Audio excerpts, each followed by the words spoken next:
बिस्मिल्लाहिर्रहमानिर्रहीम। अब आते हैं बीटीसी के चार्ट के ऊपर। बीटीसी फिल वक्त बिरिश हुआ है और ये आलमोस्ट आपको बाइंग लेवल आपको बताया हुआ, मार्केट फिल वक्त उसी साइड पे ही जा रही है।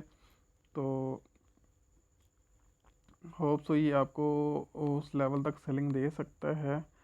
अभी मार्केट का जो ये फिल वक्त सिनेरियो ये है कि मार्केट इसको टेस्ट अब यहीं से डाउन आ जाएगी और ऑलमोस्ट यहाँ तक आएगी 58,000 तक। इसके बाद मार्केट डिसीजन लेगी कि उसने अंदर क्लोजिंग देनी है या उसने अंदर क्लोजिंग दे दी, इसके रेटेस्ट पे दोबारा फिर ये मज़ीद सेल में जाएगा और 45,000 तक का एरिया आपको बताया वो वहाँ तक जा सकता है। अगर नहीं तो मार्केट जो है ना वो दोबारा इससे पुल बैक लेगी और दोबारा बुलिश साइड पे मूव कर सकती है। जब अगर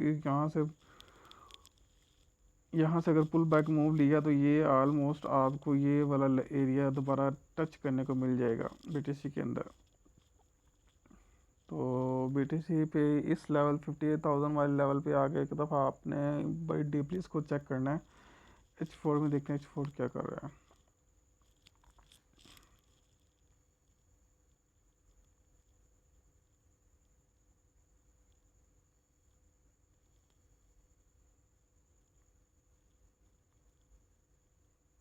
H4 ही वही है, ये जो कि इसने जोन बना लिया है ना, जोन ये रेंज बना ली है इसने।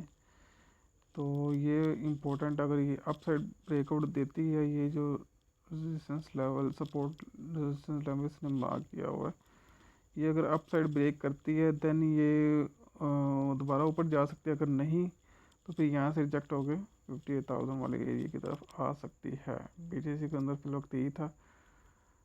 ओके जी, अल्लाह हाफिज़।